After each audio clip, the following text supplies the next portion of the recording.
Hi, I am Lucy. I am so happy you are here for the weekly reading of the Mejuarian series. Before, Chapter 1, Ecrutian Shame. Throughout the ages, as generations of Ecrutians aged and passed over, younger generations reached more excellent knowledge in their use of magic. They trained their mental faculties, developed unique tones, and their new syllabic accents soon worked just as well as powders and potions. As it was, many refused to brew their own potions or search for the elements to make them. As the old ways were no longer accepted by most, Ecrutians grew soft, and lackadaisical attitudes of pride and self-importance consumed them. A lust for power took over, and many with hostile natures developed a desire for destruction and harm to others. Vanity, where there once was none, arose within some of the Ecrutians with knowledge of the most excellent spells, resulting in defiance against those who followed the beliefs of the elders. Hearts of stone grew within them, and they forsook all wisdom of the old.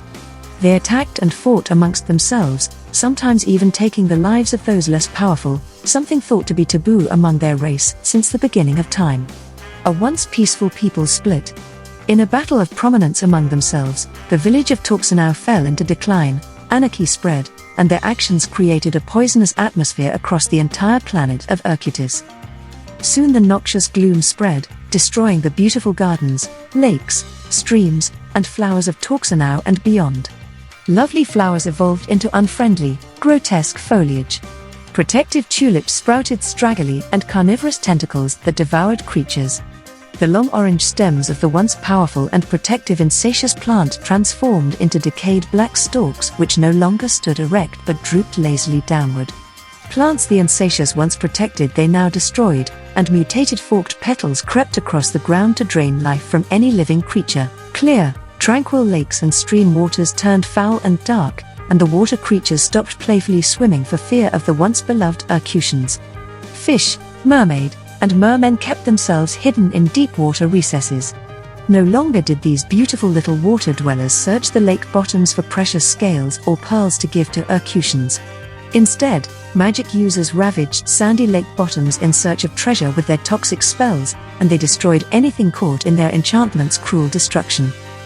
War broke out among the Ecrutians, and the infection spread, eventually consuming the entire planet and turning it into a desolate and unfriendly land for all its inhabitants. For sport, Ecrutians recklessly destroyed creatures beyond the walls of Toxanau. Soon, all other creatures grew even more hostile towards each other, afraid and desperate. Nothing upon land or water was safe. Rebellious Ecrutians created long-distance teleportation enchantments, and this once peaceful race of spellcasters began to explore other planets in search of others to dominate with their magic. Some returned to the forbidden world, Earth, and once they found out that their magical enchantments easily influenced humans, they sought out those who wished for wealth and power. Their need for dominance over Earthlings became paramount, and many purposely disobeyed old decrees and brazenly flaunted their magical abilities. Humans, deceived by crafty magic users, began to search for Ecrutians, and in their ignorance, people fell prey to deceitful promises. Ecrutians took over kingdoms and vast regions, and if Earthlings refused to be ruled, magic users forced them by spreading great magical powers of obedience across their lands.